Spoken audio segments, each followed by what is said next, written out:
So since the very first time I did my first video on this platform, a lot has changed.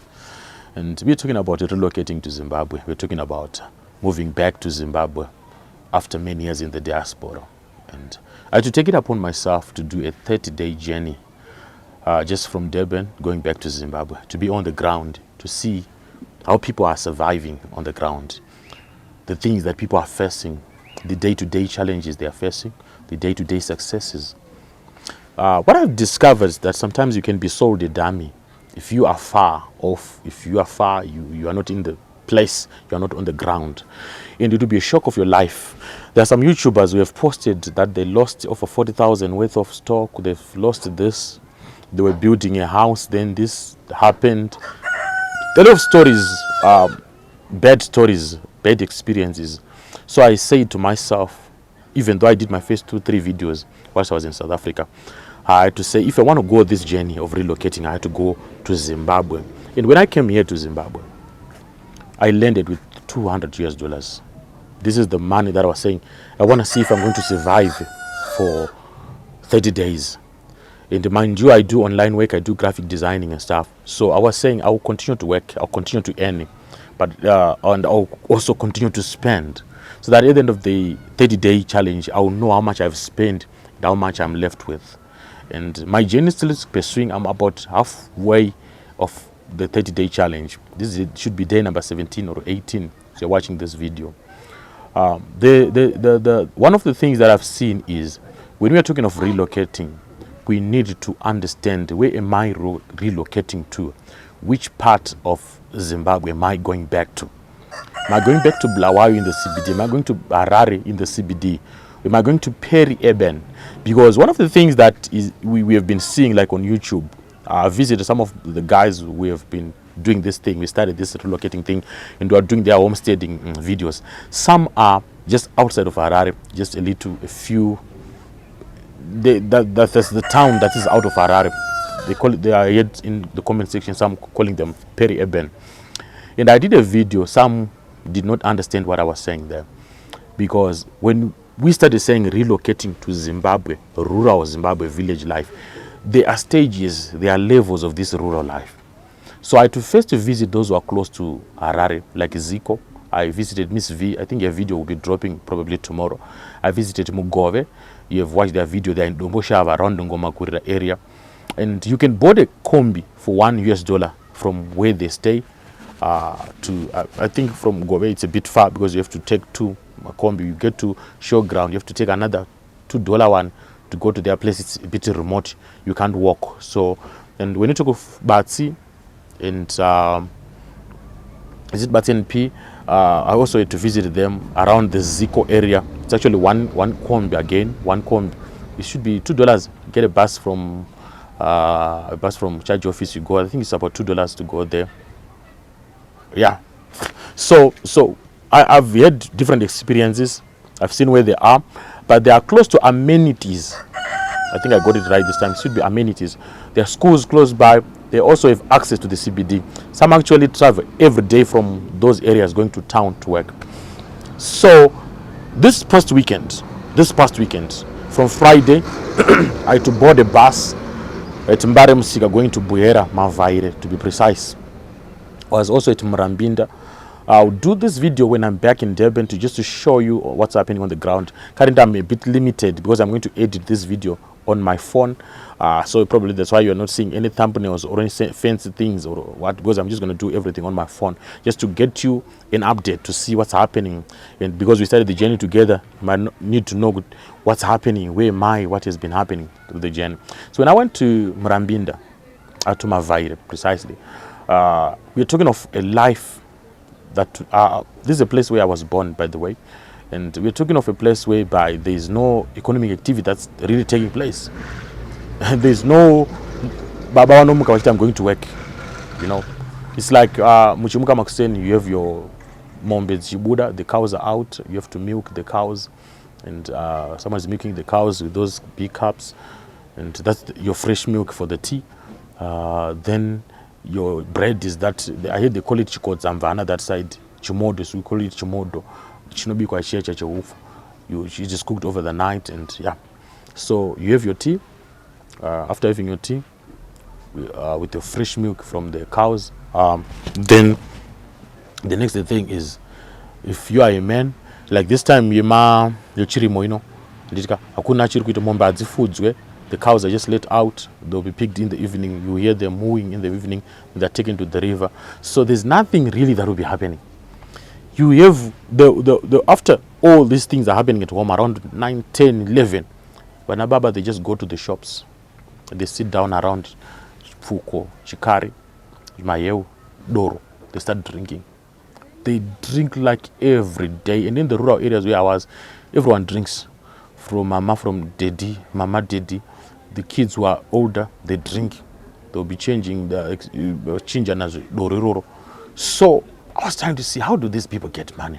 So I heard someone saying they'll go to the bus stop, they sell airtime, they sell this matowe. It's the time of matowe, actually bring some matowes. But when it comes of the economy thing that I'm going to work, I think probably they do need the money, but most of the people who are there, they've got vazukuru, they've got grandchildren. And now because they've got grandchildren, their children are actually some are in the diaspora, some are in Harare. So here and there they buy 2 kg sugar, they buy the milli meal, the 5 liter, 2-liter cooking oil. So most of the food they eat is coming from the city, and they are getting the food variko kumusha. So that is one also thing that we need to consider. If you're going to be going home, you're retiring. Yes, you have your chickens. They do have their chickens. They don't eat their chickens every day. They have their gardens. Yeah, they don't also like those my veggies every day. I had my veggie, I had the road runners, I also had mufusha wenyeve, but they don't eat those things every day. They also things that they need, that I love. They do like their mkaka wakakodzwa. I also had it with that mkaka wakakodzwa, but you would need something. And when you are relocating, you need something. You need your KFC. You need something that you buy with money. That's what my point is. You need something that you buy with money. Where are you going to get the money?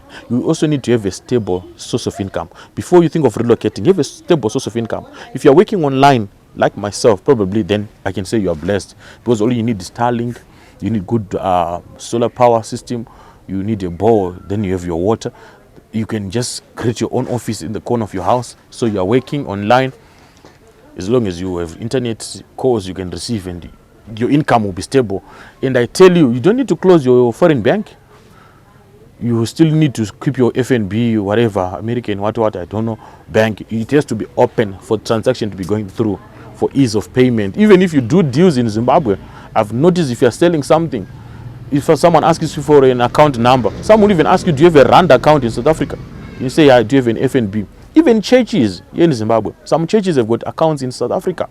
They've opened bank accounts in South Africa, whereby people will be saying, okay, I think it was introduced because of online during the COVID and stuff. So because of that online preaching, and people would want to donate or contribute offerings. So these churches do have accounts outside of Zim. I did a video and I saw some people were coming with some nasty comments. I think 1 or 2 people. So when I was saying this is a rural, I was telling you and showing where I grew up. And you're talking of a house that you have your own 2 huts here. And the next hut is 3 kilometers. So if something happens to you, no one will know unless they come. And actually the funny thing was, I was in Zim, the rural areas, I'm still in Zim. I had to walk and say, we want to go kwa Sekuru, my uncle. Then I was taking the kids. Someone, the other one is 20. They're saying, I've never visited Sekuru. These uncles. I said, you don't know where they stay? Yeah, he usually passes by here. So when you're in South Africa, the people who are in Durban, they don't know Joburg. The people who are in Joburg, they've never been to Durban. They don't even know the sea, the ocean. They've never been to the beach because they're in Joburg. It's more like similar to what's happening in our rural areas. Some people, they don't even know the other side of the rural area. They don't know the next village. They don't visit it. Probably they don't have the purpose. They don't have a reason to visit there. They don't have a reason to go there. This morning when I was coming from the village, I had to catch the 4 a.m. bus. And you know what? The guy who sent me said, it's been 2 years since I last visited this grocery shops, my shops. kwamavhaire. Like, this stage just less than 5 kilometers, you've never, and you also see the shops are also bit deteriorating. 3 or 4 are functioning, and you know, the most lucrative business in the rural areas is the bottle store, Mabawa. Not only in the rural areas, even here in Airport where I'm shooting this video, we go to overspeed shops, you'll find more than 20 bars and bottle stores, more than 20. All the shops that used to be grocery shops, they've changed and tend to be bottle stores. What am I saying about this? So I want you to, so my thing was, when you're relocating, are you relocating to the town? Are you relocating to Harare? Are you relocating to Krobra? Are you relocating to Madokero? Or are you relocating to the rural areas? If you're relocating to the rural areas, are you going to be retiring in a place like that, the one that I was showing in my previous video? You could see you're 3 kilometers away from your next neighbor. When you wake up, the cows are mooing. When you wake up, the goats have to be taken out. That's the kind of lifestyle. And also, I think what determines the choice of the place where you're going to retire is your age. We are probably, most of us are in our late 30s, turning 40. And our wives probably are 35, 36, some 38. And they still feel they have the energy. They still want to hear the sound of the cars in the town. They still want to smell the dirty sound coming from the factories in town. They still want to wear those heels. Because when you are in the deep rural areas, there's no need for you to wear heels. If you go to church, I actually attended one of the services in Zimbabwe, at Marambinde, at one of the AFM there. Yeah, it was a bit different. It was a bit different. The audience itself, even I would check everything. Dressing, yeah, because it's a modern church and stuff. Dressing, yeah, that's fine. But the environment, there's certain things that we tell and say, okay, so are you willing to do that adjustment? Those are the questions that I'm asking myself before I relocate. That's why I'm on the ground. Because I need to see my children who adjust. At the end of the day, it's not about my decision, it's not about my wife's decision. We have to come to terms to say, this is the kind of life that we're going to be leading. We are moving from this to this. We are moving from drive-through McDonald's, KFC, to just going and we are milking the cow. We are going to be under the shed and we are getting porridge at school. And because we need to consider the kids also. That's why I'm saying the location that you choose will also be determined by your age. Your age will determine a lot. And also your kind of job, your source of income. And I want you to know that not everyone is a farmer. Not everyone will be in agriculture. Not everyone will just have to rear chickens. That is not for everyone. So sometimes people will be showing you, people watch nguruve, people will be having my broiler. I do have broilers, but is that for everyone? People have my road runners. We also do have road runners here in Hempwell. But is it for everyone? So you need to also know what is for you and what is not for you. Because you can be moved, motivated, inspired by someone who is running his race, who is going his way, and yet you personally, it's not in you. What is it that is in you? And this is my journey, and I'm going to share it as authentic as I can. I'm going to share with you the confusion that I'm having, the question that I'm facing, and probably some which I'm failing to answer myself. And I want at the end of the day, as I finish my 30 days in Zimbabwe, I would probably have questions to say, am I ready? Or I need some more time. And have you even seen from the people that I visited, some actually relocated, like you hear from V's story when I share it tomorrow. She had nothing. She just came with 2 bags, nothing. I came with $200, probably I had something. Then with someone who came, like the Mugoves, they had something, they had built something, they were still in Zim. So when you go to their house right now, I'm telling you, they're so inspiring. They have very big TV.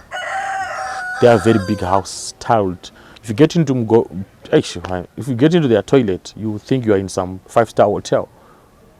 5-star hotel toilet. They have water, they have pumps, they have everything. And these are people that I've been watching from far. And I've been seeing them on the ground. I've seen the mistakes they've made. They've told me the mistakes they made. They've told me their success stories. And this is all shaping me to come to a decision to say, should I relocate? And if I'm to relocate, when? And how am I going to take the stages? How am I going to move? And in some of my videos, I'm going to be sharing strictly my budget that I've used in the 30 days. And in some of the videos, I'm going to share you the challenges. I did share some of the challenges before, but I know I've got some challenges that I'm going to be sharing with you. I'm also going to be sharing with you some of the positives that I've seen, the things that I've been seeing.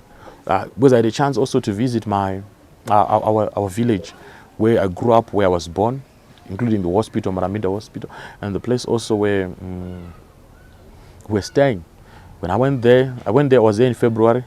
That's when this call hit me up to say I need to go and back and connect to my roots. And besides, relocating is not just a mere thing that you need to do. I think it's a drive from within. It's a call more than anything else. It's a calling. If it's not a calling, you won't feel it. You won't feel the motivation. That's why the people will be saying, I'll never go to Zimbabwe. You can still say that because the calling hasn't hit you. Some of us who understand when you talk about calling, I'm a buyer by profession. Right now I'm studying IT though. A lot of things happened along the way. But I also had to do 3 years doing theology to get a diploma so that I become a full-time pastor. Why? Because when a calling hits you, it hits you hard. And you can't deny a calling. And going home, relocating is more like a calling. It's not just an event, it's not just an incident, it's not just a wave that carries no weight. And when this calling hits you, it places you where you want to be. It's funny that I've connected with people in Canada, people in the States who are saying, I want to go to the rural areas. I want to go there. I don't want any noise. And also, according to Maslow's hierarchy of need theory, I think it depends where you are according on that hierarchy. Some are on the self-actualization. I don't know what it means though, but I feel like you've done everything. But now all you need is the joy and the peace, the tranquility. Just, I will talk about this, but let me just give a hint. I went to Murewa, Kwabora, where one of the guys who was in the States built a 5-bedroom house, a very nice house. It's one of the biggest houses that I visited so far. And people were saying, you can't invest over 900,000 if that house does not have value. Let me tell you, what's happening here in Zimbabwe is development. If you've been out of Zim for 2 years, you haven't seen nothing yet. From Seke Road, going to Dema, you will see mansions being built in places you call Ruseva. The Rusevas are no longer like the typical Rusevas there's around that. I'm telling you, even in the deep where I'm talking about, people are building. Because the thing is, you've been in the UK for 25 years. You've been in South Africa for 16 years like myself. And when I come back home, I want my children to experience the same life that they were experiencing in South Africa. I want them to have the same toilet, the same setup where the TV was. I don't want them to feel anything different. There has to be a tiled floor, there has to be lights, there has to be port to plug their phones. So when you see me building that big house, when you see someone building such a big house, they've done the calculations. They know where the source of income is going to come from. Not everyone is going to own a B&B. Everyone is going to be in real estate. Not everyone is going to be rearing chickens and having cattle and stuff. No. Every person has got his own source of income. And we're going to be talking about that. What are the possible sources of income when you come to Zimbabwe? There has to be something that brings money. And we cannot dictate what one person does with their money. We cannot dictate to say, you are doing this. If I was myself, I was going. Yes, if it was you, you're going to do that because you know your source of income and you know what you want to achieve. I personally, so far, what I know is I want a good house. When I was at Batsen Peace House, what I noticed that they were staying in 1-bedroom apartment in Cape Town. They simply lifted that plan, they put it in Ziko, Zimbabwe, Maruzeva. So when you are inside their house, the TV, they've got Wi-Fi, the child is playing Cocomelon on the TV, there's no difference. You only know that you are in Zimbabwe when you open the door to go outside. But when you're inside, their couch, everything, the wife is cooking on the stove, and they are using their power, 4.5% of the total power that they are generating their solar. You see, so that is what I need. I don't want there to be a difference. I don't want my children just say now, I wish you were in South Africa. No, they have to have their tablets, their phones running on Wi-Fi. There has to be Starlink. That's me. I don't know what you desire.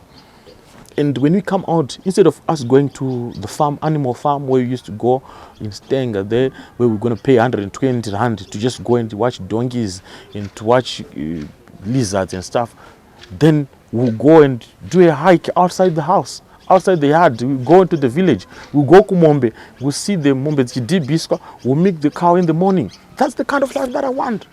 And sometimes what we value differs. What we value and what we call peace of mind also tend to differ.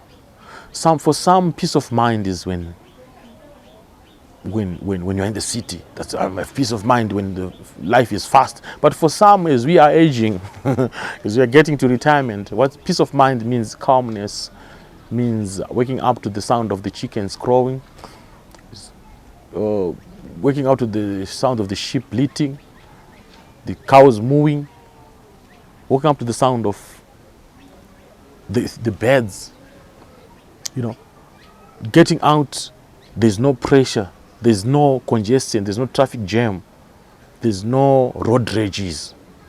That's peace for me. There's no municipal council trying to claim my car. Hakuna zvese izvozvo. There's no fear yokunzi I can be mugged at any point. I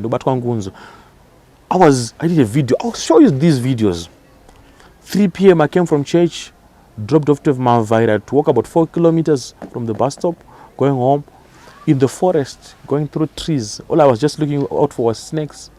But I was at peace. I was not afraid of any other human being coming to attack me. That's the peace of that I want. I did a video. I was on the road and it's like, this is beautiful. You smell the atmosphere, smell the whatever. So if I have my mansion there, deep there, I have my soul, I have my bowl, I have my water, I have my lights, I have my power. I don't know what you are dreaming of. Some are saying where I am is home. That's true. But I feel like the $300 that I'm paying for rent every day, that's too much. I'm not owning, I'm renting. With that I can build my mansion. How many mansions have you built? Someone saying, you can't build $90,000 in the rural areas, there's no value. Let me ask you, for the 25 years that you've been staying in the UK, you've been paying what, child care, whatever, what is it called? Health care, you've been paying this, all the taxes that you've been paying. Calculate how much you've paid in a year, in taxes alone, in rentals alone. Just put it together and see, are you not building a mansion in the air? But at the end of the day, you see the strict rules, the bans, the travel bans, and everything that's coming. That should be a wake-up call to say, are you not feeling the call to go home? Are you not feeling anything new? Are you not feeling something new? Are you not being pushed? I'm taking you through my journey. To some, it might seem like mere content. To some, it might seem like a confused guy on the YouTube. But to me, it's a sharing of the call, the wave that has gripped the Zimbabweans abroad to come and build their own nation, to come and prepare a place for their retirement. And I'm going to take you through the journey as I go. And I thank you so much for your support. One of the things that I'm also doing is I will visit your home. This will help support me to get data. You know, data is a bit expensive, like I said in my previous videos. So if you want me to go to your place, you just give me bus fare and I'll keep the change. And that change will sustain me and my family, which is still in the diaspora. So don't hesitate to get in touch with me. And also, I'll try to facilitate you if you're looking for land. I'll try my best to just help you and see, connect you with the right people so that you can talk to them, professionals, they can guide you. If you've also built something and you're looking for tenants, something that I can also help you, connect you, help you to do. I'll try to leave my my contact number in the comment section. And also, you are now able to send super chats. Thank you. You can just send a thank you, Gwakanda Mari, and say thank you. This will also help me in this journey. And it's hard, it's stressful. Sometimes you feel like giving up, but I'm going to try and stick to the 30 days. I'm going to try my best. I'm going to try. And it's just through your comments, which are positive criticism, which are building me daily and to continue on the track. To meet again in my next video, my name is Godwin Shirume. Please make sure you've subscribed. Please subscribe. God bless you. Peace.